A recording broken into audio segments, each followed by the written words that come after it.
ಹೇ guys, good morning. Hi hello ಎಲ್ರಿಗೂ. Welcome back to my channel Shweta Adigowda vlogs. ಎಲ್ಲರೂ ಹೇಗಿದ್ದೀರಾ? Hopes ಎಲ್ಲರೂ ಆರಾಮಾಗಿದ್ದೀರಾ ಅಂತ ಅಂದ್ಕೊಂಡಿದ್ದೀನಿ. ನಾನು ಕೂಡ ಸೂಪರಾಗಿದ್ದೀನಿ ಗಾಯ್ಸ್. ಆ್ಯಸ್ ಯೂಶ್ವಲ್ ಬ್ರಾಹ್ಮಿ ಮುಹೂರ್ತದಲ್ಲಿ ಅಂದರೆ ಬೆಳಗ್ಗೆ ಎದ್ದು ಬಂದಿದ್ದೀನಿ. ಸೊ ನಾನು ಎದ್ದಾಗ ಆಲ್ಮೋಸ್ಟ್ 4:30, ಬಟ್ ಸ್ನಾನ ಮಾಡಿಕೊಂಡು ಕೆಳಗೆ ಬರೋ ಅಷ್ಟರಲ್ಲಿ 5:30 ಆಗಿದೆ. ಸೊ ಬನ್ನಿ ನಾವಿವಾಗ ಪೂಜೆಗೆ ಎಲ್ಲ ರೆಡಿ ಮಾಡ್ಕೊಳ್ಳೋಣ. ದೇವ್ರ ಸಾಮಾನು ಬೆಳ್ಕೊಬೇಕು, ಮತ್ತು ದೇವ್ರ ಮನೆ ಕ್ಲೀನ್ ಮಾಡ್ಕೊಬೇಕು, ಎಲ್ಲವುದು ಮಾಡಬೇಕಾಗತ್ತೆ. ಸೊ ಒಂದೊಂದಾಗಿ ನಾವು ಸ್ಟಾರ್ಟ್ ಮಾಡ್ಕೊಳ್ಳೋಣ ಅಲ್ಲ.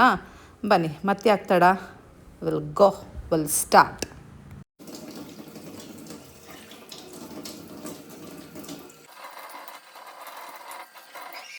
ಆ್ಯಕ್ಚುಲಿ ನಿನ್ನೆ ಮಾರಿಕಾಂಬ ಟೆಂಪಲ್ಗೆ ಹೋಗಿದ್ವು ಅಲ್ಲ, ಶಿರ್ಸಿಗೆ. ನಾವು ಬಂದಿದ್ದೆ ರಾತ್ರಿ 11:30. ನಾನು ಮೊಬೈಲ್ ನೋಡಿಕೊಂಡು ಮತ್ತು ನಾನು ನಿದ್ದೆ ಮಾಡಿದ್ದು ಒಂದು 12:30 ಇರಬೇಕು ಗೈಸ್. ಸೊ ನಾನು ಎದ್ದಿದ್ದು 4:30. ಆಲ್ಮೋಸ್ಟ್ ನಾನು 4 hours ಅಷ್ಟೇ ಸ್ಲೀಪ್ ಮಾಡಿರೋದು. ಬಟ್ ದೇವ್ರ ದಯೇನೋ ಏನೋ ಗೊತ್ತಿಲ್ಲ, ಕರೆಕ್ಟಾಗಿ 4:30ಗೆ ಎಚ್ಚರ ಆಯಿತು. ನನ್ನ ಪುಣ್ಯ ಅಂತಲೇ ಹೇಳ್ಬೋದು. ಬಿಕಾಸ್ ಇವತ್ತು ವಾರನೂ ಮಾಡಬೇಕು ಮತ್ತು ತಿಂಡಿನೂ ಮಾಡಬೇಕು. ಬೇಗ ಎದ್ದೋಳ್ನಿಲ್ಲ ಅಂದರೆ ಆಗೋದೇ ಇಲ್ಲ. ನಾನೇನಾದರೂ ಟಯರ್ಡ್ ಆಗಿದೆ ಅಂದ್ಬಿಟ್ಟು ರಾತ್ರಿ ಮಲ್ಕೊಂಡು ಬಿಟ್ಟಿದ್ರೆ, 4:30ಗೆ ಎದ್ದೋಳ್ದೇ ಇದ್ದಿದ್ರೆ ತುಂಬ ಕಷ್ಟ ಆಗೋದು. ಆವಾಗ ನನಗೆ ಬೆಳಗ್ಗೆ ಪೂಜೆನೂ ಮಾಡೋಕ್ಕಾಗ್ತಾ ಇರಲಿಲ್ಲ, ಸ್ನಾನನೂ ಮಾಡೋಕ್ಕಾಗ್ತಿರ್ಲಿಲ್ಲ. ಡೈರೆಕ್ಟ್ ತಿಂಡಿ ಮಾಡೋಕ್ಕೆ ಹೋಗಬೇಕಿತ್ತು. ಏನೋ ನನ್ನ ಪುಣ್ಯ, ದೇವ್ರ ದಯೆ. ಸೊ ಬೇಗ ಎದ್ದಿದ್ದೀನಿ. ಆ್ಯಂಡ್ ದೇವ್ರ ಸಾಮಾನೆಲ್ಲ ಬೆಳ್ಕೊಂಡು ದೇವ್ರ ಮನೆ ಕ್ಲೀನ್ ಮಾಡ್ಕೊಳ್ಳೋಣ ಅಂತ ಬಂದಿದ್ದೀನಿ. ಇವತ್ತು ದೇವ್ರ ವಿಗ್ರಹ ಎಲ್ಲದು ತೊಗೊಂಡು ಬಂದಿದ್ದೀನಿ. ಸೊ ಎಲ್ಲನೂ ಕ್ಲೀನಾಗಿ ವಾಶ್ ಮಾಡೋಣ ಅಂದ್ಬಿಟ್ಟು ಪ್ರತಿಯೊಂದೂ. ಬಿಕಾಸ್ ದೇವ್ರ ವಿಗ್ರಹ ನಾನು ಆಲ್ಮೋಸ್ಟ್ ವಾಶ್ ಮಾಡಿ ಒಂದು 10 days ಆಗಿತ್ತು. ದೇವ್ರ ವಿಗ್ರಹ ಎಲ್ಲ ಪ್ರತಿ ವಾರ ಮಾಡಲ್ಲ, ಒಂದು ವಾರಕ್ಕೆ ಕಷ್ಟನೇ. ಒಂದು 10 days 15 days ಈ ರೀತಿ ಮಾಡ್ತೀನಿ ನನಗೆ ಟೈಮ್ ಆದಾಗ. ಬಟ್ ಇವತ್ತು ಮಾಡಬೇಕು ಅನ್ನಿಸ್ತು. ಹಾಗಾಗಿ ಸೊ ದೇವ್ರ ವಿಗ್ರಹ ಸಹ ತೊಗೊಂಡು ಬಂದು ಎಲ್ಲ ಕ್ಲೀನ್ ಮಾಡಿಕೊಂಡು, ಮತ್ತು ರೆಗ್ಯುಲರಾಗಿ ದೀಪ, ಪ್ಲೇಟ್ಸು ಇದನ್ನೆಲ್ಲ ವಾಶ್ ಮಾಡೋಣ ಅಂದ್ಬಿಟ್ಟು ತೊಗೊಂಡು ಬಂದಿದ್ದೀನಿ. ಏನೋ ಗೊತ್ತಿಲ್ಲ ಗೈಸ್, ಇದು ನಿಮ್ಮ ಹತ್ರ ಶೇರ್ ಮಾಡ್ಕೋಬೇಕು ಅನ್ನಿಸ್ತು. ಸೊ ಶೇರ್ ಮಾಡ್ಕೊತಾ ಇದ್ದೀನಿ. ಇದು ಏನದು ತುಂಬ ಅತಿರೇಕನೂ ಅಲ್ಲ, ಏನೂ ಅಲ್ಲ. ನಾನು ಆ್ಯಕ್ಚುಲಿ ಅವತ್ತೊಂದಿನ ಮೇ ಬಿ ಲಾಸ್ಟ್ ವೀಕ್ ಅನಿಸುತ್ತೆ, ಹೀಗೆ ಏನದು ಅದೇ ನಮ್ಮನೆ ಕೆಲಸದವ್ರು ಬರೋಕ್ಕೆ ಅಥವಾ ಈ ಮೇಲ್ಗಡೆ ಏನೇನೋ ಆಯ್ತಲ್ಲ. ಸೊ ಆವಾಗ ದೇವ್ರ ಹತ್ರ ಪ್ರೇ ಮಾಡಿದ್ದೆ ಅಲ್ಲ, ಕಣ್ಣೀರು ಹಾಕ್ಕೊಂಡು. ಸೊ ಅದಾದಮೇಲೆ ನಮ್ಮನೆಗೆ ತುಂಬಾ ಪಾಸಿಟಿವ್ ಚೇಂಜಸ್ಸು. ಏನೋ ಒಂಥರ ಗೊತ್ತಿಲ್ಲ, ಎಲ್ಲರೂ ಚೇಂಜ್ ಆಗಿಬಿಟ್ಟಿದ್ದಾರೆ. ನನಗೆ ಆಶ್ಚರ್ಯ ಆಗ್ತಾ ಇದೆ. ಓ ಮೈ ಗಾಡ್ ಅನ್ನಿಸ್ತಾ ಇದೆ. ಬಟ್ ಇದನ್ನು ಎಕ್ಸ್ಪ್ರೆಸ್ ಮಾಡೋಕ್ಕೂ ನನ್ನ ಕೈಲಿ ಆಗ್ತಾಯಿಲ್ಲ. ಹೆಂಗೆ ಹೇಳೋದು ಅರ್ಥ ಆಗ್ತಾಯಿಲ್ಲ. ಯಾವಾಗಲೂ ನಮ್ಮನೆ ಸಂಜೆ ಒಂದು ಸಲ ಮೋಟಾರ್ ಆನ್ ಮಾಡಲೇಬೇಕು, ಇಲ್ಲ ಅಂದರೆ ವಾಟರ್ ಶಾರ್ಟೇಜ್ ಬೀಳುತ್ತೆ. ಸೊ ನೋಡಿ, ನೀರು ಖಾಲಿ ಆಗಿದೆ. ಆ ಬಟ್ಟೆ ಹೋಗಿತೀವಲ್ಲ ಅಲ್ಲಿದು ವಾಟರ್ ಟ್ಯಾಂಕಿಂದು. ಸೊ ಬನ್ನಿ ಇವಾಗ ನೀರನ್ನ ಆನ್ ಮಾಡೋಣ. ಇನ್ನೂ ಕತ್ಲೆ ಇದೆ ನೋಡಿ ಗೈಸ್. ಆದರೂ ಬಂದಿದ್ದೀನಿ. ಅಲ್ಲಿ ಬಲ್ಪ್ ಹಾಕೋಣ ಅಂದರೆ ನಮ್ಮ ಚಿಂಟು ಅಲ್ಲಿ ಓಡೋರು ಮುರಿದಾಕ್ಬಿಟ್ಟಿದ್ದಾನೆ. ಸೊ ಹಾಗಾಗಿ ಟಾರ್ಚ್ ಇಟ್ಕೊಂಡೆ ಹೋಗ್ತಾ ಇದ್ದೀನಿ, ಫೋನ್ ಟಾರ್ಚಲ್ಲಿ. ಬನ್ನಿ ಫಸ್ಟ್ ಹೋಗಿ ನೀರು ಆನ್ ಮಾಡ್ಕೊಳ್ಳೋಣ. ಬಿಕಾಸ್ ನಾನು ಇನ್ನೂ ದೇವ್ರ ಮನೆ ಸಾಮಾನ ಫುಲ್ ವಾಶ್ ಮಾಡಿ ಆಗಿಲ್ಲ, ಇನ್ನೂ ವಾಶ್ ಮಾಡೋದಿದೆ. ಹಾಗಾಗಿ ನನಗೆ ವಾಟರ್ ಬೇಕೇ ಬೇಕು. ಸೊ ಆನ್ ಮಾಡ್ಕೊಂಡು ಬಿಡೋಣ, ಎಷ್ಟು ಬೇಕಷ್ಟು ಆನ್ ಮಾಡ್ಕೊಳ್ಳೋಣ. ಆಮೇಲೆ ನೆಕ್ಸ್ಟ್ ಬಟ್ಟೆ ಒಗೆಯೋಕ್ಕೆ ಬರ್ತೀವಲ್ಲ ಆವಾಗ ಆನ್ ಮಾಡಿಕೊಂಡ್ರೆ ಆಯಿತು. ಮನುಷ್ಯ ಹೇಗೆ ಅಂದರೆ ಏನಿಲ್ಲ ಅಂದ್ರೂ ಅವ್ರ ಕೈಲಿ ಜೀವನ ಮಾಡೋಕ್ಕಾಗಲ್ಲ. ನೋಡಿ ಇವಾಗ ನೀರಿಲ್ಲ, ನೆಕ್ಸ್ಟ್ ಮೂಮೆಂಟ್ ಹೆಂಗಪ್ಪ ಅಂತೀವಿ. ನೀರಿಲ್ಲ ಅಂದರೂ ಆಗಲ್ಲ, ಏನಿಲ್ಲ ಅಂದರೂ ಆಗಲ್ಲ. ಕೆಲವೊಂದು ಸಲ ಈ ಮೂಮೆಂಟಲ್ಲಿ ನೀರು ಇಲ್ಲ, ಸೊ ನೀರು ಬೇಕು ಅನಿಸುತ್ತೆ. ನೆಕ್ಸ್ಟ್ ಮೂಮೆಂಟಲ್ಲಿ ಏನಂತೀವಿ, ಯಾವುದಾದ್ರೂ ಬೇರೆದಿಲ್ದಿದ್ದಾಗ ಅಚ್ಚೆ ಇದೊಂದಿದ್ದು ಏನಿಲ್ಲ ಅಂದ್ರೂ ನಾವು ಲೈಫ್ ಲೀಡ್ ಮಾಡಿಬಿಡ್ಬೋದು ಅಂತ ಹೇಳ್ತೀವಿ. ಸೊ ಮನುಷ್ಯ ಹೇಗೆ ಅಂದರೆ ಆ ಮೂಮೆಂಟಿಗೆ ಏನು ಬೇಕಿರುತ್ತಲ್ಲ ಅದನ್ನು ಬಿಟ್ಟಿರೋಕ್ಕಾಗೋದೇ ಇಲ್ಲ ಅನ್ನೋ ರೀತಿಯಲ್ಲಿ ಆ ಮೂಮೆಂಟಿಗೆ ರಿಯಾಕ್ಟ್ ಮಾಡ್ತೀವಿ. ಬಟ್ ನೆಕ್ಸ್ಟ್ ಮೂಮೆಂಟಲ್ಲಿ ಮತ್ತಿನ್ಯಾವುದಾದ್ರೂ ಖಾಲಿ ಆದಾಗ ಅದನ್ನು ಬಿಟ್ಟಿರೋಕ್ಕಾಗಲ್ಲ ಅನ್ನೋ ರೀತಿಯಲ್ಲಿ ನಾವು ರಿಯಾಕ್ಟ್ ಮಾಡ್ತೀವಿ. ಸೊ ಮನುಷ್ಯ ಹೇಗೆ ಅಂದರೆ ಸಮಯಕ್ಕೆ ತಕ್ಕಂತೆ ಅವನು ಬದಲಾಗೋದು. ಆ್ಯಂಡ್ ಅದು ಯಾವುದೋ ಇಂಟೆನ್ಷನಲ್ಲಿರಲ್ಲ, ಆ ಮೂಮೆಂಟಿಗೆ ಲೈಫ್ನ ಲೀಡ್ ಮಾಡ್ತಾ ಇರ್ತೀವಿ ಅಷ್ಟೇ. ಆ ಮೂಮೆಂಟಲ್ಲಿ ಏನಿರಲ್ವಲ್ಲ ನಮ್ಗೆ ಅದು ಕೊರತೆ ಅನಿಸುತ್ತೆ. ಬಿಟ್ಟರೆ ಪ್ರತಿ ಸಲವೂ ನಾವು ಅದ್ರ ಬಗ್ಗೆನೇ ಕಾನ್ಸಂಟ್ರೇಟ್ ಮಾಡಲ್ಲ, ಅಥವಾ ಇನ್ಯಾವುದ್ರ ಬಗ್ಗೆನೋ ಕಾನ್ಸಂಟ್ರೇಟ್ ಮಾಡಲ್ಲ. ಲೈಫ್ ಹೇಗೆ ಬರುತ್ತಲ್ಲ ಹಾಗೆ ತೊಗೊಂಡು ಹೋಗ್ತಾ ಇರಬೇಕು. ಲೈಫಲ್ಲಿ ಏನೇ ಪ್ರಾಬ್ಲಮ್ಸ್ ಬಂದರೂ ಅದನ್ನು ದಾಟ್ಕೊತಾ ಹೋಗಬೇಕು. ಸೊ ಈ ರೀತಿ ಇದ್ದಾಗ ಲೈಫ್ ಕಷ್ಟ ಅನಿಸಲ್ಲ, ಆ್ಯಂಡ್ ಬೇಜಾರು ಸಹ ಆಗೋದಿಲ್ಲ. ಆಗೋದೆಲ್ಲ ಒಳ್ಳೆಯದಕ್ಕೆ ಅಂದ್ಕೊಂಡು ಮುಂದೋಗ್ತಾ ಇರ್ಬೋದು.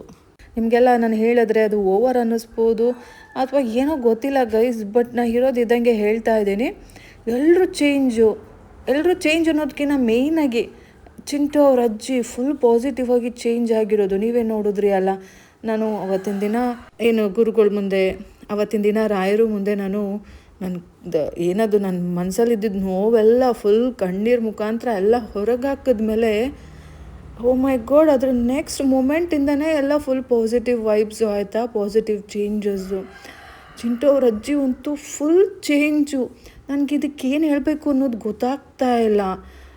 ಇದು ಎಲ್ಲ ನನಗೆ ಅನ್ನಿಸ್ತಾ ಇದೆ, ಬಟ್ ಎಲ್ಲ ನನಗೆ ಅನ್ನಿಸ್ತಾ ಇರೋದು ಹೌದು ರಾಯರ ಪ್ರಭಾವನೆ, ಇದು ರಾಯರ ಅನುಗ್ರಹನೇ ಅಂತ. ಬಟ್ ಆದರೂ ಸಹ ಎಲ್ಲೋ ಒಂದು ಕಡೆ ಅನಿಸುತ್ತೆ, ಏನು ಆಟೋಮ್ಯಾಟಿಕ್ಕಾಗಿ ಇಷ್ಟೊಂದು ಚೇಂಜಸ್ಸು, ಅಥವಾ ಅವ್ರಿಗೆ ಮನಸ್ಸಿಗೆ ಬಂತಾ, ಅಥವಾ ರಾಯರೇ ಅವ್ರ ಮನಸ್ಸು ಚೇಂಜ್ ಆಗೋ ಹಂಗೆ ಮಾಡಿದ್ರಾ, ಇದೆಲ್ಲ ಹೇಗೆ ಸಾಧ್ಯ ಅಂತ ನನಗೆ ಕ್ವೆಶ್ಚನ್ ಮಾರ್ಕ್ ಇದೆ.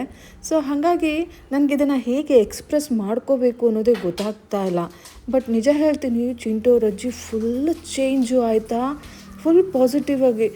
ಓ ಮೈ ಗಾಡ್, ಇವ್ರು ಇದೇ ರೀತಿ ಇದ್ದರೆ ನಿಜಕ್ಕೂ ನೆಕ್ಸ್ಟ್ ಲೆವೆಲಲ್ಲಿರುತ್ತೆ, ನಮ್ಮನೆ ಫುಲ್ ಶಾಂತವಾಗಿರುತ್ತೆ. ಆ್ಯಂಡ್ ಏನೇ ಇರ್ಬೋದು, ಚಿಂಟು ಅವ್ರ ಪಪ್ಪಾಯಿಂದ ಸ್ವಲ್ಪ ಕಿರಿಕಿರಿ ಆದ್ರೂ ಅಡ್ಜಸ್ಟ್ ಮಾಡ್ಕೊಂಡು ಹೋಗ್ಬೋದು ಅನಿಸುತ್ತೆ. ಹೀಗೆ ಥಾಟ್ಸ್ ಬರ್ತಾ ಇದೆ. ಸೊ ಏನು ಹೇಳಬೇಕು ನನಗೆ ಒಂದು ಗೊತ್ತಾಗ್ತಾ ಇಲ್ಲ. ಬಟ್ ಹಾನೆಸ್ಟಾಗಿ ಹೇಳ್ತಾ ಇದ್ದೀನಿ, ಅವರು ಫುಲ್ ಚೇಂಜ್ ಆಗಿದ್ದಾರೆ. ಆ್ಯಂಡ್ ಐ ಫೀಲ್ ಅವರು ಸ್ವಲ್ಪ ಸಾಫ್ಟ್ ಆಗಿದ್ದಾರೆ, ಅಥವಾ ಈಗ ಶ್ವೇತಾ ಅಂತಾರಲ್ಲ, ಹಾಗಾಗಿ ಈಗ ಎಲ್ಲದಕ್ಕೂ ಶ್ವೇತಾ ಅಂತ ಹೇಳ್ತಾ ಇರ್ತಾರೆ. ಸೊ ನನಗೆ ನಂಬಕ್ಕಾಗ್ತಾ ಇಲ್ಲ, ಆದರೂ ಸಹ ನಂಬಬೇಕು. ಬಟ್ ನಂಬಕ್ಕೂ ಒಂದು ಕಾರಣ ಇದೆ, ಎಲ್ಲ ರಾಯರ ಮಹಿಮೆ ಅಂತಲೇ ನಾನಂತ ಅಂದ್ಕೊಂಡಿರೋದು ನಿಜಕ್ಕೂ. ಬಿಕಾಸ್ ಮುಂಚೆನೂ ಎಲ್ಲ ಆಗಿದೆ, ಬಟ್ ಈಗಲೇ ಯಾಕೆ ಈ ಚೇಂಜಸ್ಸು, ಅದು ನನಗೆ ಕ್ವೆಶ್ಚನ್ ಮಾರ್ಕು. ಸೊ ಹಾಗೆ ನಾನು ನೋಡೋಕ್ಕೆ ಹೋದಾಗ ಅಫ್ಕೋರ್ಸ್ ಇದೆಲ್ಲ ರಾಯರ ಮಹಿಮೆನೇ ಅಂತಲೇ ನನಗೆ ತುಂಬ ಅನ್ನಿಸ್ತಾ ಇರೋದು ಆ್ಯಂಡ್ ನಾನು ನಂಬಿರೋದು. ನಮ್ಮ ಮನೆಗೆ ರಾಯರು ಮತ್ತು ತಿಮ್ಮಪ್ಪ ಬಂದ ಮೇಲಂತೂ ಫುಲ್ ಪಾಸಿಟಿವ್ ವೈಬ್ಸು, ಪ್ರತಿಯೊಂದರಲ್ಲೂ ಒಳ್ಳೆಯದಾಗ್ತಾ ಇದೆ. ಇಂಥದ್ದು ಅಂಥದ್ದು ಅಂತ ಹೇಳೋಕ್ಕಾಗಲ್ಲ, ಪ್ರತಿಯೊಂದರಲ್ಲೂ ಸಹ ಒಳ್ಳೆಯದಾಗ್ತಾ ಇದೆ. ಹಾಗಾಗಿ ನನಗೆ ತುಂಬ ಖುಷಿ ಆಗ್ತಾ ಇದೆ, ಹೇಗೆ ಎಕ್ಸ್ಪ್ರೆಸ್ ಮಾಡಬೇಕು ಅನ್ನೋದು ಗೊತ್ತಾಗ್ತಾ ಇಲ್ಲ. ಇನ್ನು ನಮ್ಮ ಚಿಂಟು ವಿಷಯಕ್ಕೆ ಬಂದರೆ, ಅವನ ಪಾಡಿಗೆ ಅವನು ಸೀರಿಯಸ್ಸಾಗಿ ಇತ್ತೀಚೆಗೆ ಕೂತ್ಕೊಂಡು ಓದ್ಕೊಳ್ಳೋಕ್ಕೆ ಸ್ಟಾರ್ಟ್ ಮಾಡ್ತಾನೆ. ನನಗೆ ಅದು ನೋಡು ಆಶ್ಚರ್ಯ ಆಗ್ತಾ ಇದೆ. ಯಾಕೆಂದರೆ ಮುಂಚೆ ಎಲ್ಲನೂ ನಾನು ಅಷ್ಟೊಂದು ಹೇಳ್ತಾ ಇದ್ದೆ, ಆದರೂ ಸಹ ಅವನು ಅಷ್ಟೊಂದಿಲ್ಲ, ನನಗೆ ಹಿಂಸೆ ಮಾಡಿ ಕೂರಿಸ್ಬೇಕಿತ್ತು. ಓದ್ತಿದ್ದಾನೆ, 80-85% ತೆಗಿತಾನೆ, ಆದರೂ ಸಹ ಟೆಸ್ಟ್ ಟೈಮಲ್ಲಿ ಹಿಂಗೆ ಕೂರಿಸಿ ಓದಿಸಿ ಅಷ್ಟು ಮಾರ್ಕ್ಸ್ ಎಲ್ಲ ತೆಗಿಸ್ತಾ ಇದ್ದೆ. ಬಟ್ ಇತ್ತೀಚೆಗೆ ಅವನಾಗವನೇ ಕೂತ್ಕೊಂಡು ಓದ್ತಾನೆ, ಅವನಾಗವನೇ ಅಮ್ಮ ಎದ್ದೊಳಿಸು ಅಂತಾನೆ. ಸೊ ಅವನಲ್ಲೂ ಅಷ್ಟೇ ತುಂಬ ಪಾಸಿಟಿವ್ ಚೇಂಜಸ್ ಇದೆ. ಸೊ ನನ್ನ ಮಗನೂ ಅಷ್ಟೇ, ಮುಂಚಿನ ಥರ ಇಲ್ಲ ಈಗ. ಅದು ರಫು, ನನ್ನ ಜೊತೆ ಪ್ರೀತಿಯಾಗಿ ಮಾತಾಡೋದು ಅದೆಲ್ಲ ಇದ್ದಿದ್ದೆ. ಸೊ ಬಟ್ ಓದೋ ವಿಷಯದಲ್ಲಿ ಎಲ್ಲದರಲ್ಲೂ ಅವನು ತುಂಬ ಚೇಂಜ್ ಆಗಿದ್ದಾನೆ. ಅವನಿಗೂ ಸೀರಿಯಸ್ನೆಸ್ಸು, ಲೈಫು ಮತ್ತು ಚೆಂದ ಓದಬೇಕು, ಇದೆಲ್ಲ ಆಟೋಮ್ಯಾಟಿಕ್ಕಾಗಿ ಅವನಿಗೆ ಬಂದುಬಿಟ್ಟಿದೆ. ಸೊ ಅದು ಒಂದಿತ್ತು ಆ್ಯಕ್ಚುಲಿ ನನ್ನ ಪ್ರೇಯರಲ್ಲಿ. ಮೇಯ್ನಾಗಿ ನಾನು ಫಸ್ಟ್ ಕೇಳ್ಕೊಳ್ಳೋದೇ ನನ್ನ ಮಗನಿಗೋಸ್ಕರ. ಸೊ ನನ್ನ ಮಗನಿಗೆ ಕೇಳ್ಕೊಂಡಿದ್ದೆಲ್ಲ ಆಗ್ತಾ ಇದೆ. ಸೊ ಅದು ಒಂದು ಖುಷಿ ಇದೆ. ಹಾಗಾಗಿ ಈಗ ಏನಿಲ್ಲ ಅಂತ ಕ್ವಶನ್ ಮಾರ್ಕ್ ಹಾಕ್ಕೋಬೇಕು. ಸೊ ನನಗೆ ನೆಕ್ಸ್ಟ್ ನಿಮಗೆಲ್ಲ ಗೊತ್ತಿರೋ ಥರ ನನಗೆ ಮಂತ್ರಾಲಯ ಹೋಗಬೇಕು ಅಷ್ಟೇ ನನ್ನ ಮನಸ್ಸಲ್ಲಿರೋದು. ಸೊ ಅದನ್ನು ಬೇಗ ರಾಯರು ನೆರವೇರಿಸ್ತಾರೆ ಅಂತ ನಂಬಿದ್ದೀನಿ. ಆದಷ್ಟು ಬೇಗ ಮಂತ್ರಾಲಯಗೂ ಹೋಗಿ ಬರ್ತೀನಿ ಅನ್ನೋ ನಂಬಿಕೆ ನನಗಿದೆ. ಸೊ ನಾನು ಹೋಗ್ತೀನಿ ಅಂದಮೇಲೆ ನೀವು ಬಂದಂಗೆ ನನ್ನ ಜೊತೆ. ಸೊ ನೀವು ನೋಡ್ಬೋದು, ನಾನು ನೋಡ್ಬೋದು. ರಾಘವೇಂದ್ರ ಸ್ವಾಮಿಗಳ ಹತ್ರ ಇಬ್ಬರೂ ಸಹ ಪ್ರೇ ಮಾಡ್ಕೋಬೋದು. ಖಂಡಿತವಾಗ್ಲೂ ಪ್ರೇ ಮಾಡ್ತೀನಿ, ಪ್ರತಿಯೊಬ್ಬರು ವಿಶಸ್ಸು ಫುಲ್ಫಿಲ್ ಆಗಲಿ, ನನ್ನ ವಿಶಸ್ಸು ಫುಲ್ಫಿಲ್ ಆಗಲಿ. ಹಾಗೆಯೇ ನನ್ನ ಫ್ರೆಂಡ್ ಮಾನಸ ಅಂತ, ಸೊ ಅವರಂತೂ ಸ್ಪೆಷಲ್ ಅಪ್ಲಿಕೇಶನ್ ಹಾಕ್ಕೊಳ್ಳಿ ನನ್ನ ಬಗ್ಗೆ ಅಂತ ಹೇಳಿದ್ದಾರೆ. ಸೊ ಅವರ ವಿಶಸ್ಸು ಸಹ ಫುಲ್ಫಿಲ್ ಆಗಲಿ ಅಂತ ದೇವ್ರ ಹತ್ರ ಕೇಳ್ಕೊತೀನಿ. ಗೈಸ್, ನೀವು ನಂಬ್ತಿರೋ ಬಿಡ್ತಿರೋ, ನನಗೂ ಅನಿಸುತ್ತೆ, ಈಗ ನಾನು ಹೂವು ಮುಡ್ಸಿದ್ದೀನಿ ಅಲ್ಲ, ಸೊ ಇದು ಆ್ಯಕ್ಚುಲಿ ಟೈಟಾಗೆ ಮುಡ್ಸಿಡ್ತೀನಿ ನಾನು. ಲೈಕ್ ದೇವರು ನನಗೆ, ನಾನು ಲೂಸಾಗಿ ಮಡಿಸಿ ವರಪ್ರಸಾದ ಕೊಡೋ ಥರ ದೇವರು ನನ್ನ ಜೊತೆ ನಾಟಕ ಆಡಬೇಕು ಅನ್ನೋದೆಲ್ಲ ಯಾವುದೂ ನನಗೆ ಇಂಟೆನ್ಷನ್ಸ್ ಇಲ್ಲ. ನಾನು ದೇವ್ರ ಹತ್ರ ಹೂವು ಭದ್ರವಾಗಿರಲಿ ಅಂತ ಭದ್ರವಾಗೇ ಮಡಿಸ್ತೀನಿ. ಆದರೂ ಸಹ ಎಲ್ಲೋ ಒಂದು ಕಡೆ 1-2% ಅನಿಸುತ್ತೆ ಅಲ್ಲಿ ಹೂವು ಸ್ಟಿಕ್ ಆಗ್ದೇ ಕೆಳಗಡೆ ಬೀಳುತ್ತೆ ಅಂತ. ಬಟ್ ಇನ್ನೊಂದು ಸಲ ಅನಿಸುತ್ತೆ ಇಲ್ಲ ದೇವರು ನನ್ನ ಜೊತೆ ಮಾತಾಡ್ತಾ ಇದ್ದಾರೆ ಅಂತ. ಬಟ್ ಏನಾದರೂ ಅಂದ್ಕೊಳ್ಳಿ, ಈ ಮೂಮೆಂಟಲ್ಲಿ ನನಗೆ ಎರಡೂ ಅನ್ನಿಸ್ತಾ ಇದೆ. ಆದರೂ ಸಹ ಪಾಸಿಟಿವ್ ಆಗೇ ಲೈಫಲ್ಲಿ ತಗೋಬೇಕು ಅನ್ನೋ ಕಾರಣ ದೇವರು ನನ್ನ ಜೊತೆ ಮಾತಾಡ್ತಾರೆ ಅನ್ನೋದ್ರ ಬಗ್ಗೆನೇ ನಂಬ್ಕೊಳ್ಳೋಣ.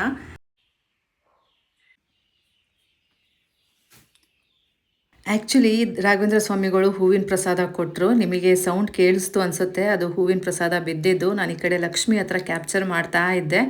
ಇಷ್ಟೋ ತನಕ ಬ್ಯಾಕ್ ಸೈಡ್ ಕ್ಯಾಮ್ರಾ ಕ್ಯಾಪ್ಚರ್ ಆಗ್ತಾ ಇತ್ತು. ನಾನೇನು ಮಾಡಿದೆ, ಸೊ ಪೂಜೆ ಎಲ್ಲ ಆಯಿತು ಅಲ್ಲ, ದೇವ್ರನ್ನ ಕ್ಯಾಪ್ಚರ್ ಮಾಡೋಣ ಅಂದ್ಬಿಟ್ಟು ಕೈಗೆ ಮೊಬೈಲ್ ತೊಗೊಂಡು ಲಕ್ಷ್ಮಿನ ಕ್ಯಾಪ್ಚರ್ ಮಾಡ್ತಾ ಇದ್ದೆ, ಲಕ್ಷ್ಮಿ ಮತ್ತು ತಿರುಪತಿ ತಿಮ್ಮಪ್ಪನ. ಸೊ ಆ ಟೈಮಲ್ಲಿ ಈ ಕಡೆ ರಾಘವೇಂದ್ರ ಸ್ವಾಮಿಗಳಿಂದ ಹೂವಿನ ಪ್ರಸಾದ ಆಯಿತು. ಸೊ ಇದಕ್ಕೇನು ಅನ್ಬೇಕು ಹೇಳಿ, ನಂಗೆ ಗೊತ್ತಾಗ್ತಾ ಇಲ್ಲ. ಬಟ್ ನಾನು ಅನ್ಕೋತೀನಿ ರಾಘವೇಂದ್ರ ಸ್ವಾಮಿಗಳು ನನ್ನ ಮಾತನ್ನು ಕೇಳಿಸ್ಕೋತಾ ಇದ್ದಾರೆ, ನನ್ನ ಪ್ರೇಯರ್ನ ಕೇಳಿಸ್ಕೋತಾ ಇದ್ದಾರೆ, ನನ್ನ ಕಷ್ಟ ಸುಖ ಪ್ರತಿಯೊಂದನ್ನು ಸಹ ನೋಡ್ತಾ ಇದ್ದಾರೆ. ಹಾಗಾಗಿ ನನ್ನ ಜೊತೆ ಮಾತಾಡ್ತಾ ಇದ್ದಾರೆ ಅಂತಲೇ ನನಗೆ ಅನ್ನಿಸ್ತಾ ಇರೋದು. ಆ್ಯಂಡ್ ಇನ್ನೊಂದು ವಿಷಯ ನನಗೆ ಗೊತ್ತಾಗ್ತಾ ಇಲ್ಲ, ಆ್ಯಕ್ಚುಲಿ ಹೂವಿನ ಪ್ರಸಾದ ಬಿದ್ದಿರುತ್ತೆ ಅಲ್ಲ, ನಾನು ಪ್ರತಿ ಸಲ ಏನು ಮಾಡ್ತೀನಿ ಅಂದರೆ ಮತ್ತೆ ಆ ಹೂವಿನ ಅಲ್ಲಿಗೇ ಸ್ಟಿಕ್ ಮಾಡ್ತೀನಿ. ಸೊ ಅದು ಏನು ಮಾಡಬೇಕು, ಆ ಹೂವಿನ ತಗೋಬೇಕಾ ಅಥವಾ ಅಲ್ಲೇ ಹಾಕಬೇಕಾ ಅನ್ನೋದು ನನಗೆ ಗೊತ್ತಿಲ್ಲ. ಇದ್ರ ಬಗ್ಗೆ ಯಾರಿಗಾದ್ರೂ ಮಾಹಿತಿ ಇದ್ದಲ್ಲಿ ಪ್ಲೀಸ್ ನನಗೆ ಕಮೆಂಟ್ ಮಾಡಿ ಆಯಿತಾ. ನನಗಿದ್ರ ಬಗ್ಗೆ ನಾಲೆಡ್ಜ್ ಇಲ್ಲ. ತುಂಬ ಹೂವು ಮಡಿಸಿರಲ್ಲ ಅಲ್ಲ, ನಾನು ಅದೊಂದೇ ಮಡಿಸಿರ್ತೀನಿ. ಸೊ ಹಾಗಾಗಿ ಹೂವಿನ ಪ್ರಸಾದ ಆದರೂ ಸಹ ನಾನು ಮತ್ತೆ ಅದನ್ನೇ ಮತ್ತೆ ಫೋಟೋಗೆ ಸ್ಟಿಕ್ ಮಾಡ್ತೀನಿ. ಸೊ ಇದನ್ನು ಹೇಗೆ ತೊಗೋಬೇಕು ಅನ್ನೋದು ನಂಗೆ ಗೊತ್ತಿಲ್ಲ. ಯಾರಿಗಾದ್ರು ಗೊತ್ತಿದ್ರೆ ನನಗೆ ಕಮೆಂಟ್ ಮಾಡಿ ತಿಳಿಸಿ. ರಾಘವೇಂದ್ರ ಸ್ವಾಮಿಗಳು ಮಾತ್ರ ಅಲ್ಲ, ಇವನ್ ತಿರುಪತಿ ತಿಮ್ಮಪ್ಪ ಆಗಿರ್ಬೋದು, ಲಕ್ಷ್ಮಮ್ಮ ಆಗಿರ್ಬೋದು, ನಾನು ಯಾರ ಹತ್ರ ಬೇಡ್ಕೊಂಡ್ರು ಸಹ, ಯಾರ ಹತ್ರ ನನ್ನ ಕಷ್ಟ ಹೇಳ್ಕೊಂಡ್ರು ಸಹ ಅವರು ಸಡನ್ನಾಗಿ ನನಗೆ ರಿಯಾಕ್ಟ್ ಮಾಡ್ತಾರೆ ಈ ರೀತಿ ಹೂವಿನ ಪ್ರಸಾದ ಕೊಡೋ ಮುಖಾಂತರ. ಇದಂತೂ ಸುಳ್ಳಲ್ಲ, ದೇವರಾಣೆಗಳು ನಿಜ ಇದು. ಸೊ ನನಗೆ ತುಂಬ ಸಲ ಅನಿಸುತ್ತೆ ಎಷ್ಟು ಲಕ್ಕಿ ಅಲ್ಲ ಅಂತ. ನಿಜಕ್ಕೂ ನಾನು ಅಷ್ಟು ನಂಬಿಕೆಯಿಂದ ಮನಸ್ಸಲ್ಲಿ ಏನು ನೆಗೆಟಿವ್ಸ್ ಇಲ್ದೇ ನಾನು ಪ್ರೇ ಮಾಡ್ತೀನಲ್ಲ, ಅದಕ್ಕೆ ಇಷ್ಟು ಬೇಗ ರಿಯಾಕ್ಟ್ ಮಾಡ್ತಾರೆ ಗೈಸ್, ಅದಂತೂ ನಿಜ.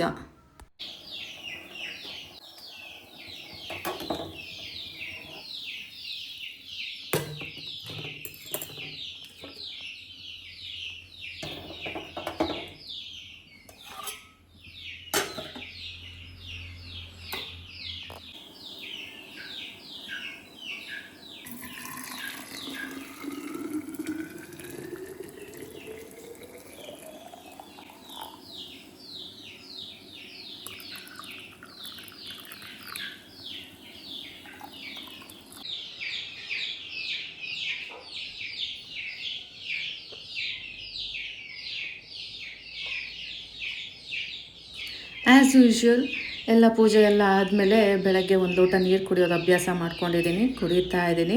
ಬನ್ನಿ ಇವಾಗ ಚಿಂಟುಗೆ ನಾವು ಬಿಸಿನೀರು ತೊಗೊಂಡು ಹೋಗೋಣ ಆ್ಯಂಡ್ ಅವನನ್ನು ಎದ್ದೋಳ್ಸೋಣ. ಟೈಮ್ ಆಗಿದೆ ಅಲ್ಲ, ಅವನು ಸಹ ಬೇಗ ಬೇಗ ಎದ್ದು ಓದ್ಕೊಳ್ಳಿ. ಚಿಂಟುನ ಎದ್ದೋಳಿಸಿ ನೀರು ಕೊಟ್ಬಿಟ್ಟು ಬಾತ್ರೂಮಿಂದ ಬಟ್ಟೆಗಳು ತೊಗೊಂಡು ಬಂದೆ ವಾಶ್ ಮಾಡೋಕ್ಕಿರೋದನ್ನು. ಸೊ ಹೋಗಿ ಈಗ ನೆನೆ ಹಾಕೋಣ. ಗೈಸ್ ಇವತ್ತು ತಿಂಡಿಗೆ ಕಾಯಿ ದೋಸೆ ಮಾಡ್ತಾ ಇದ್ದೀವಿ. ಸೊ ನೋಡಿ, ಕಾಯಿ ದೋಸೆ ಬ್ಯಾಟರ್.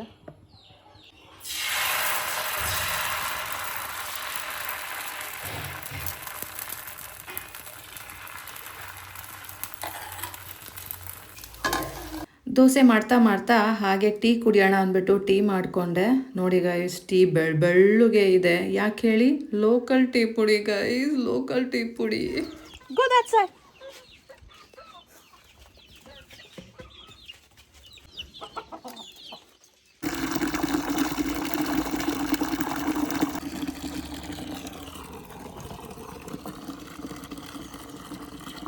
ಗೈಸ್ ಬಟ್ಟೆ ನೆನೆ ಹಾಕೋಣ ಅಂತ ಬಂದಿದ್ದೀನಿ.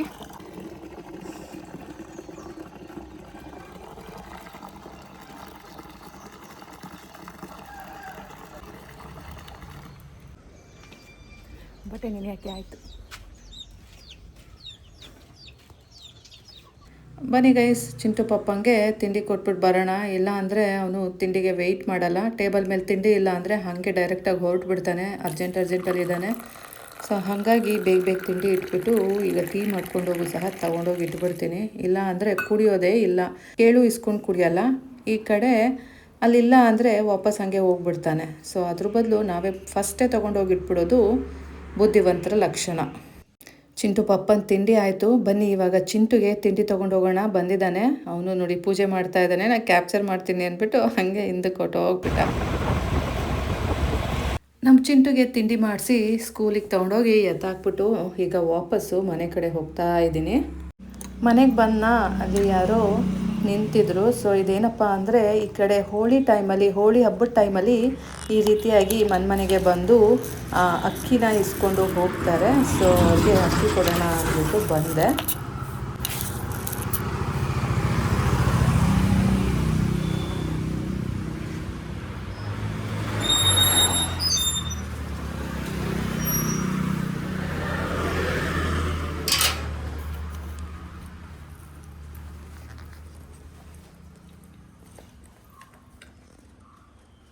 ಗೈಸ್ ಜಸ್ಟ್ ನಾವು ಮನೆಗೆ ಬಂದೆ. ಎಡಿಟಿಂಗ್ ಮಾಡಿಲ್ಲ ಗೈಸ್, ನಿನ್ನೆನೂ ವ್ಲಾಗ್ ಹಾಕಿಲ್ಲ ಬಿಕಾಸ್ ನಿನ್ನೆನೂ ಫುಲ್ ಬ್ಯುಸಿ ಇದ್ದೆ. ಟೆಂಪಲೆಲ್ಲ ಹೋಗಿ ಬಂದೆ ಆ್ಯಂಡ್ ಮೊನ್ನೆ ಎಡಿಟ್ ಮಾಡೋಕ್ಕೆ ಟೈಮ್ ಸಿಗಲಿಲ್ಲ. ಸಂಡೇ ಎಡಿಟ್ ಮಾಡ್ಬೋದು ಅಂದ್ಕೊಂಡೆ, ನೋಡಿದ್ರೆ ಸಂಡೇ ಬೇರೆ ಥರ ಬ್ಯುಸಿ ಆದೆ. ಹಾಗಾಗಿ ಸಂಡೇ ವ್ಲಾಗ್ ಹಾಕಿಲ್ಲ. ಇವತ್ತು ಹಾಕಬೇಕು. ಈಗ ಕೂತ್ಕೊಂಡು ಎಡಿಟ್ ಮಾಡಬೇಕು. ಸೊ ಈಗ ಎಡಿಟ್ ಮಾಡ್ತಾ ಇದ್ದೀನಿ, ಆಮೇಲೆ ಸಿಗ್ತೀನಿ ಆಯಿತಾ. ಆಮೇಲೆ ಬಟ್ಟೆ ಒಗ್ಯೋಣ ಲೇಟಾಗಿ. ಫಸ್ಟು ನಾವು ಎಡಿಟ್ ಮಾಡಿಬಿಡೋಣ. ಗೈಸ್ ಟೈಮ್ ಬಂದು 12:50 ಆದರೆ ಇದು ಸ್ವಲ್ಪ ಫಾಸ್ಟ್ ಇದೆ. 12:40. ಬನ್ನಿ ಚಿಂಟುಗೆ ಊಟ ತೊಗೊಂಡು ಹೋಗೋಣ.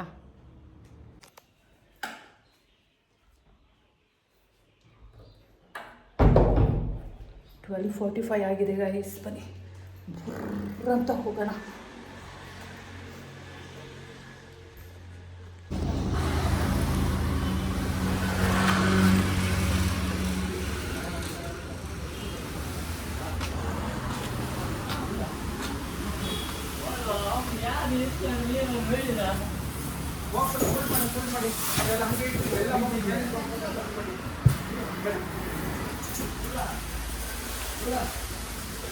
ವಾಷಿಂಗ್ ಮಷೀನ್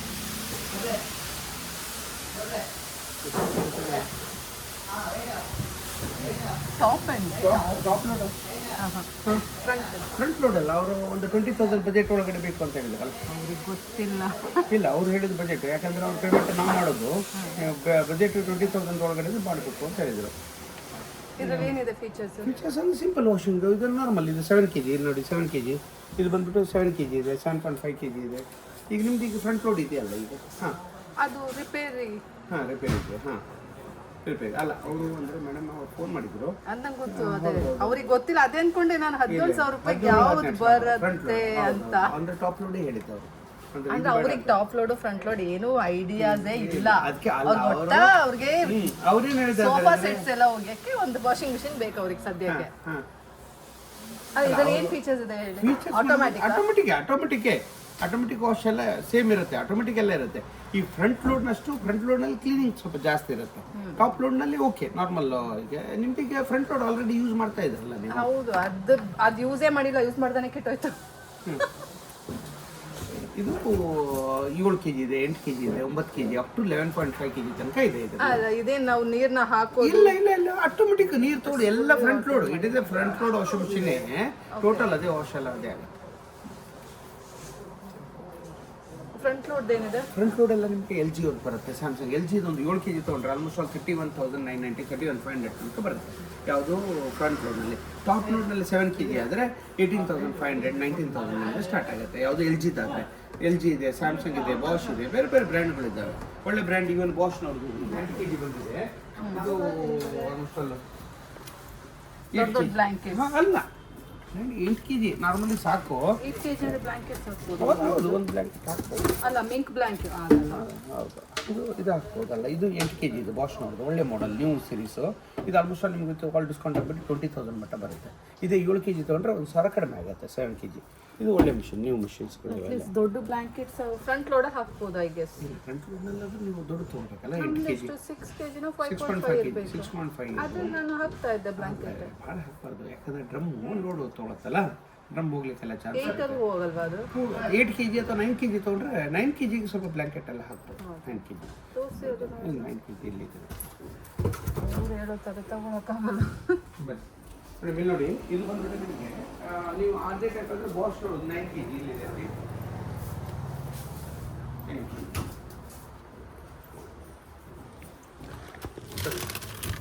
8 kg 8 kg ಸಾಕಾಗುತ್ತೆ ನೀವು 8 kg.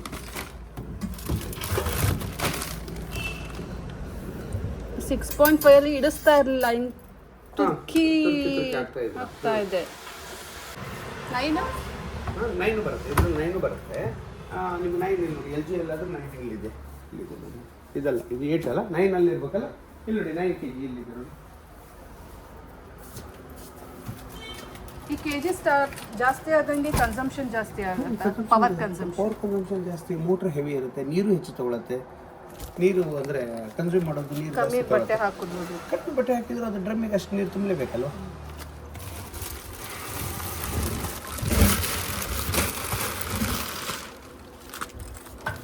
ಡ್ರಮ್ಮೆಲ್ಲ ಆಲ್ಮೋಸ್ಟ್ ಆಲ್ ಹೈಟ್ ಜಾಸ್ತಿ. ನಿಮ್ಗೆ ಮುಂದಿಂದ ನೋಡ್ತೀರಾ ನಿಮ್ಗೆ ಗೊತ್ತಾಗಲ್ಲ, ಹೈಟ್ ಜಾಸ್ತಿ ಇರುತ್ತೆ. ಹಾಂ, ದೊಡ್ಡದಿರುತ್ತೆ ಡ್ರಮ್ಮು. ಈಗ ನೀವು 6.5 kg ಮತ್ತು 8-9 kg ಡ್ರಮ್ನಲ್ಲಿ ಚೇಂಜ್ ಇರುತ್ತಲ್ಲ. ಇದು 8 kg 7 kg ಸಾರಿ, ಇದು 7 kg ಡ್ರಮ್. ನೀವು ಮುಂದಿಂದ ನೋಡ್ಲಿಕ್ಕೆ ಒಂದೇ ಟೈಪ್ ಕಾಣುತ್ತೆ, ಒಳಗಡೆ ಕೆಪಾಸಿಟಿ ಬೇರೆ ಇರುತ್ತೆ.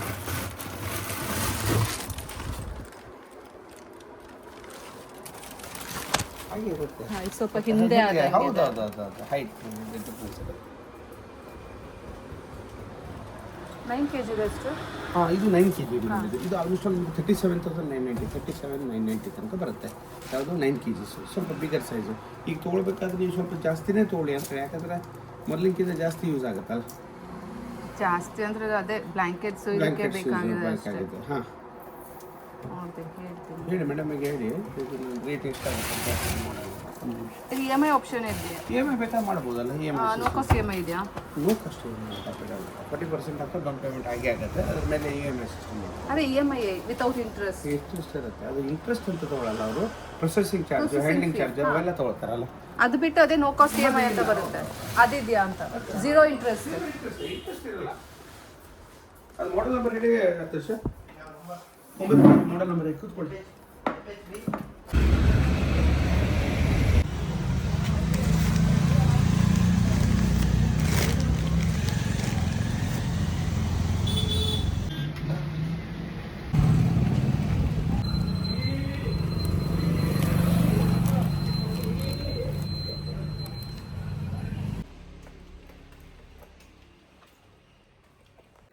ಗೈಸ್, ಏನು ಗೊತ್ತಾ, ಚಿಂಟೋರಜ್ಜಿ ಹೊಸ ವಾಷಿಂಗ್ ಮಿಷಿನ್ ತಗೋತಾ ಇದ್ದಾರೆ. ಅವ್ರಿಗೆ ಗೊತ್ತಿಲ್ಲ ಅಲ್ಲ ಯಾವ ಮಾಡೆಲು ಏನು ಅಂತ. ಅವರು ಸುಮ್ಮನೆ ಎನ್ಕ್ವೈರಿ ಮಾಡಿದ್ದಾರೆ. ಆವಾಗ ಅವ್ರ ಬಡ್ಜೆಟ್ ಹೇಳಿದ್ದಾರೆ, ಇಷ್ಟಕ್ಕೆ ಸಾಕು ಒಂದು 20,000ಕ್ಕೆ ಅಂತ.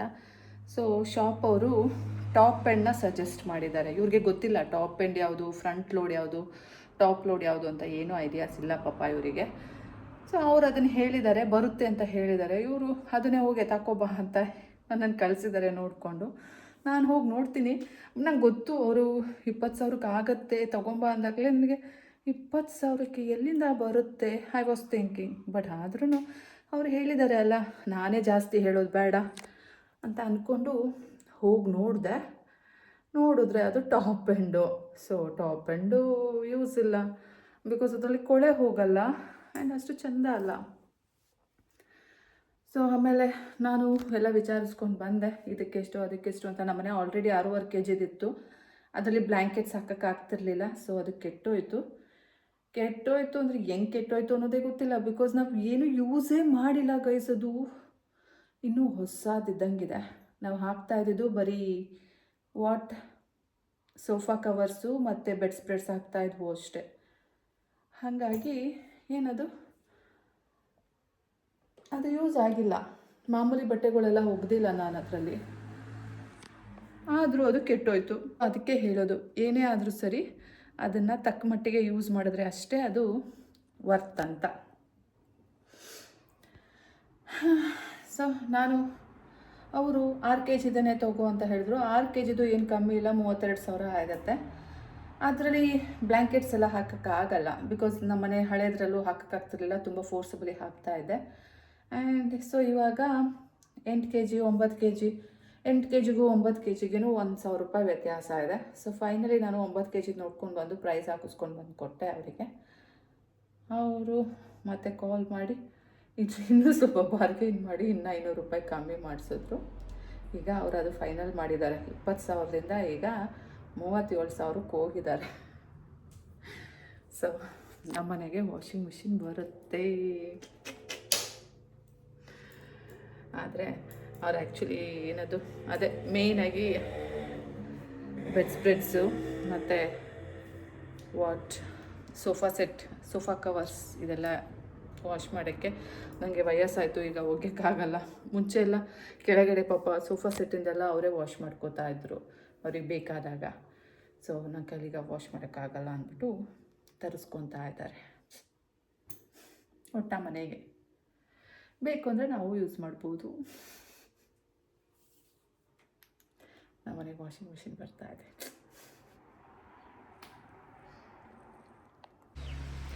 ಗೈಸ್, ಚಿಂಟುಗೆ ಊಟ ಮಾಡಿಸಿ ಬಂದೆ. ನಾವೀಗ ಬಟ್ಟೆ ವಾಶ್ ಮಾಡೋಣ ಬೇಗ, ಆಮೇಲೆ ಆಗಲ್ಲ. ಬೇಗ ಬಟ್ಟೆ ವಾಶ್ ಮಾಡಿಬಿಟ್ಟು ಚಿಂಟುನ ಕರ್ಕೊಂಬರೋಣ. ಗೈಸ್, ಫೈನಲಿ ಬಟ್ಟೆ ವಾಶ್ ಮಾಡಿದೆ. ಒಂದು ಶರ್ಟ್ ಒಣಾಕೋಕ್ಕೂ ಜಾಗ ಇಲ್ಲ, ಹಂಗಾಗಿದೆ. ಸೊ ಏನು ಮಾಡೋಣ, ಸ್ವಲ್ಪ ಒಣಗಿರೋ ಬಟ್ಟೆನ ತೊಗೊಂಡ್ಬಿಟ್ಟು ಈ ಬಟ್ಟೆನ ಇಲ್ಲಿ ಹಾಕೋಣ. ನೋಡಿ, ಇಷ್ಟು ಬಟ್ಟೆ ಒಗ್ದಿದ್ದೀನಿ. ಈ ಕಡೆನೂ ಇದೆ.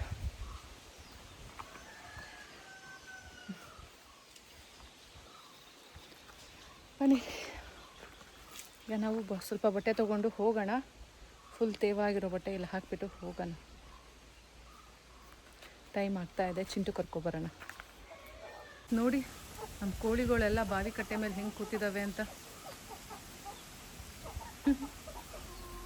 ಕೆಲವೊಂದು ಕೋಳಿಗಳು ಇಲ್ಲಿದ್ದಾವೆ, ಕೆಲವೊಂದು ಅಲ್ಲಿದ್ದಾವೆ. ಬನ್ನಿ ನಾವು ಹೋಗೋಣ, ಟೈಮ್ ಆಗ್ತಾ ಇದೆ. ಗೈಸ್ ಬನ್ನಿ, 4 ಗಂಟೆ ಆಯಿತು. ಹೋಗಿ ಚಿಂಟು ಕರ್ಕೊಬರೋಣ.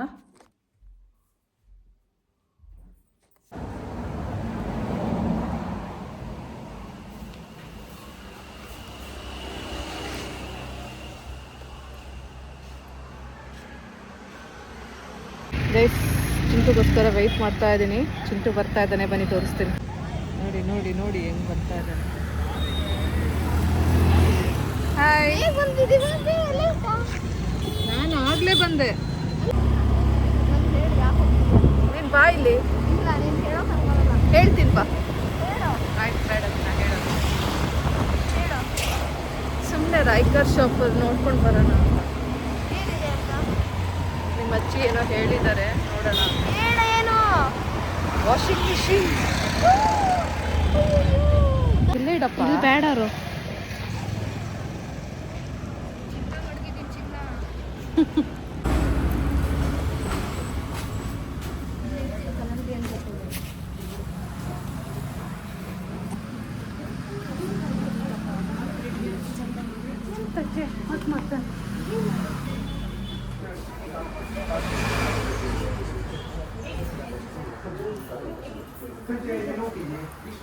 ಮಾಡಿದ್ದೀನಿ.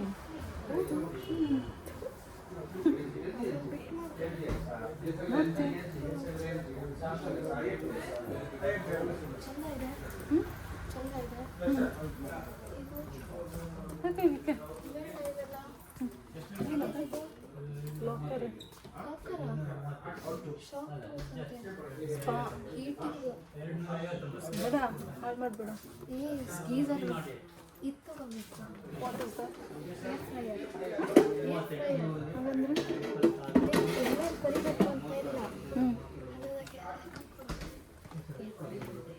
ಜ್ಯೂಸರ್ ತಗೋಬೇಕು. ಹಾಂ ಬಾ. ಇದು ಜ್ಯೂಸ್ ಮಾಡ್ಬೋದು. ಇದು ಯಾವುದು? ಇದು ಅದೇ ತಾನೆ.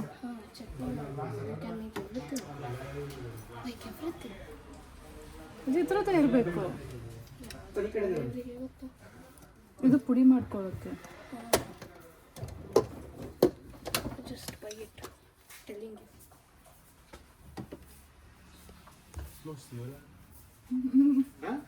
ಡಬ್ಬಿ ಕನ್ನಡ ಚಲೋ ತಗೊಳ್ಳೋದ ಹ್ಞೂ ಡಿಲೀಟ್ ಮಾಡೋದು ತಮ್ಮ ಇದಿಷ್ಟು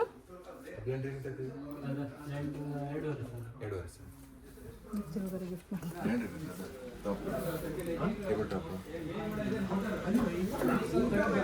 ಇವತ್ತೇ ತಗೊಂಡು ಹೋಗ್ತೀನಿ. ಯಾ ಬೇಬಿ ಯಾವುದು ಇದು ನೋಡು ಚೆನ್ನಾಗಿದೆ ಇದು. ಟಾಪ್ ಲೋಡ್ ಅಲ್ವಾ ಮತ್ತೆ front load top load is not good ಯಾಕೆ ನಡಿ ಮಗ ಮುಂದೆ ಚಿಕ್ಕದಾಗಿದೆ. Top load will not be good top ನೋಡು ಟಾಪಿಂದ ಲೋಡ್ ಮಾಡೋದು ಟಾಪಿಂದ ಲೋಡ್ ಮಾಡೋಕ್ಕಂದ್ರೆ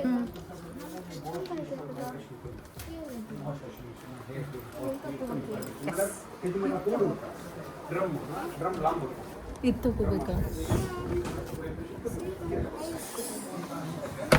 ಡಿಫ್ರೆಂಟ್ ಕ್ಯಾಮ್ರಾ ಇಸ್ತಲ್ಲ ಯು ಬೈ ದಿಸ್ ಎಲ್ಲಿದೆ 9 7 ಹಾಂ 9 ಇದು 9 kg ಬ್ಲ್ಯಾಂಕೆಟ್ ಸಹ ಆಗಬೇಕು ಇದೆಷ್ಟು K G 7 kg 9 K G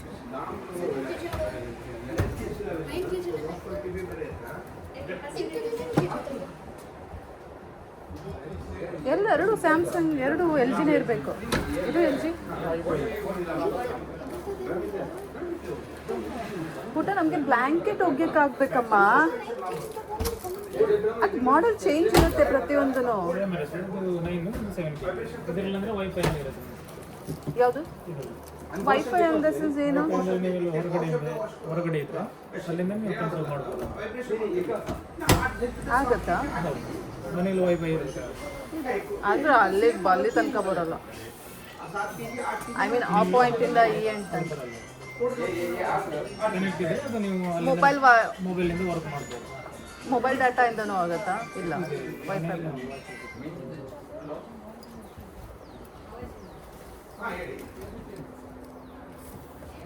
this one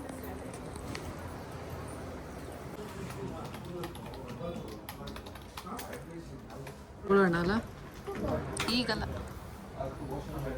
ಸಮಯ ಬರಲಿ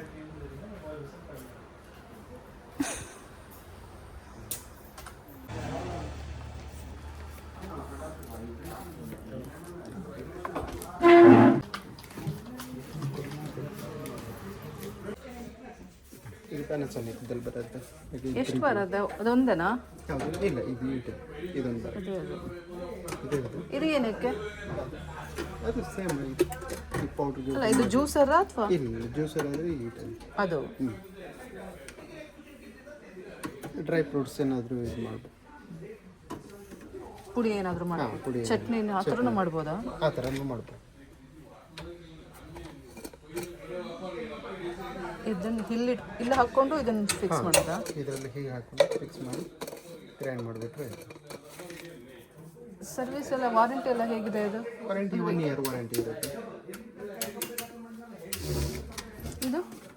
ಇದು ಸೇಮ್ ಅದೇ ರೀತಿ. ಅದೇನು ಪ್ರೈಸ್ ಇದೇನು ಪ್ರೈಸ್ ಇದು ಪ್ರೀತಿ ಅವ್ರದ್ದು ಸೇಮ್ 2800 2,500 ಹೀಗೆ. ಮಿಕ್ಸಿಲೇ ಜ್ಯೂಸರ್ ಬರುತ್ತಲ್ಲ ಜ್ಯೂಸರ್ ಅಂದರೆ ಆ ಟೈಪ್ ಬರುತ್ತೆ. ಯಾವುದು ಇದು ಅದೇ ಬೆಸ್ಟ್ ಅಲ್ಲ ಮಿಕ್ಸಿನೂ ಆಗುತ್ತೆ ಇದಾ ಹಾಂ ಈ ಟೈಪ್ ಬರುತ್ತೆ. ಸ್ವಲ್ಪ ಏನು ಪ್ರೈಸ್ ಇದು ಅದು 9,000 ರೂಪಾಯಿ ಆಗುತ್ತೆ. ಇದಾದರೆ 7,500 ಆ ಕಡೆ ಉಂಟು. ಎಷ್ಟಿದೆ ಅದು 7,500 ಎಷ್ಟು ಹೆಚ್ ಪಿ ಇದೆ ಅದು 1,000 ಆಯಿತು. ಯಾವ್ದಾವ್ದಿದೆ ಕಂಪಾರ್ಟ್ಮೆಂಟ್ ಇದು ಜ್ಯೂಸರಾ ಇದು ಚಟ್ನಿ ಏನಾದರೂ ಇದು ಹೆಂಗೆ ಒಳಗಡೆ ಜ್ಯೂಸರ್ ಹಾಂ ಫಿಲ್ಟರ್ ಮಾಡಿ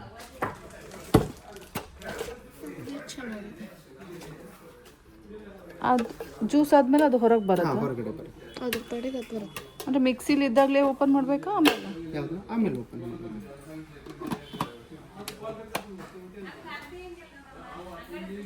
ಇದು ಯಾವುದು ಇದು ಸರಿ. ಪುಡಿ ಮಾಡ್ಕೊಳಕ್ಕೆಲ್ಲ ಚೆನ್ನಾಗಿದೆ ಚಿಕ್ಕ ಚಿಕ್ಕದಾಗಿ ಕಾಳು ಮೆಣಸು ಹಾಂ ಅದೇ ಅದು ದೊಡ್ಡದ್ರಲ್ಲೆಲ್ಲ ಆಗೋದೇ ಇಲ್ಲ. ದೊಡ್ಡದೆಲ್ಲ ಆಗಲ್ಲ ಜ್ಯೂಸ್ ಇದ್ರಲ್ಲಿ ಯಾವ್ದಾವ್ದಿದೆ? ಇದು ಇದೊಂದು ಚಟ್ನಿ ಹಾಗೆ ಇದು ಮಸಾಲ ಜ್ಯೂಸ್ ಇನ್ನೊಂದು ದೊಡ್ಡದು ಬರುತ್ತಾ? ಹಾಂ ದೊಡ್ಡದು ಅಕ್ಕಿ ಜೋಳ.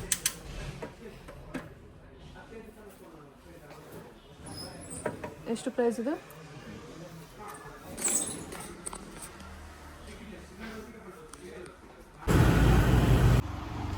ಗೈಸ್ ನಮ್ಮ ಕೆಂಪಿನ ತಗೊಂಡು 1 ವರ್ಷ ಆಗ್ತಾ ಬಂತು.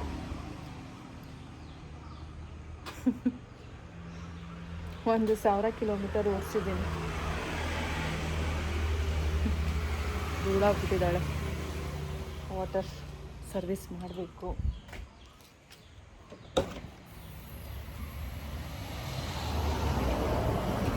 ಇನ್ಶೂರೆನ್ಸ್ ಮಾಡಿಸ್ಬೇಕು ಗೈಸ್, ರಿನ್ಯೂವಲ್ ಮಾಡಿಸ್ಬೇಕು. ಅದಕ್ಕೆ ಇಲ್ಲಿ ಇನ್ಶೂರೆನ್ಸ್ ಕಾಪಿ ಇದಲ್ಲ, ನೋಡೋಣ ಅಂತ ಬಂದಿದ್ದೀನಿ. ಎಷ್ಟು ಸೋಮಾರಿತನ ಅಂದರೆ RC ಕಾರ್ಡ್ ಎಲ್ಲ ಹಾಕಿದ್ದೀನಿ ಅನ್ನೋದೇ ಗೊತ್ತಿಲ್ಲ. ಇಲ್ಲೇ ಇದೆಯಾ ಅಂತ ನೋಡೋಣ.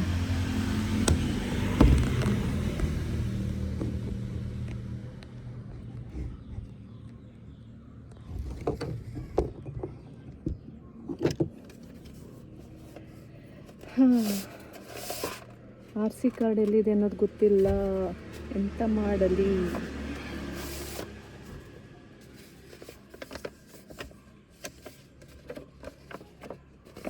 SBI general insurance.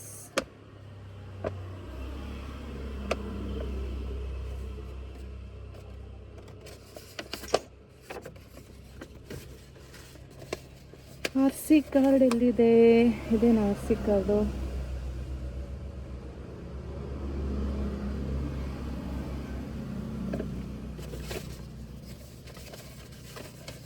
ಏನೂ ನಾಲೆಡ್ಜ್ ಇಲ್ಲ. ಕಾರು ಒಂದು ತೊಗೊಂಡಿದ್ದೀನಿ ಅಷ್ಟೇ.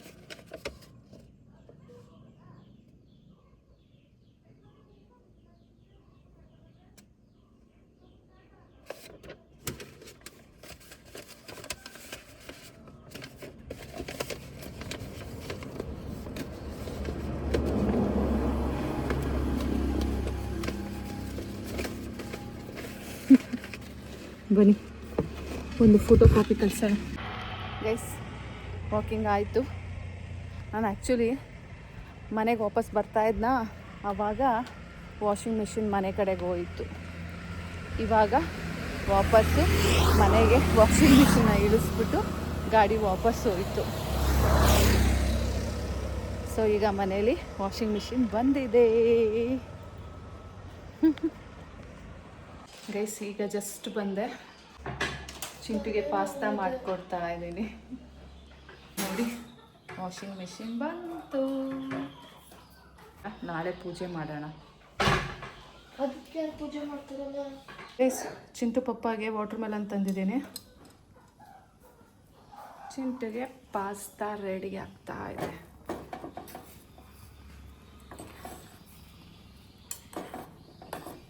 ಇನ್ನು ಫೇಸ್ ವಾಶ್ ಮಾಡಿಕೊಂಡು ಪೂಜೆ ಮಾಡಬೇಕು.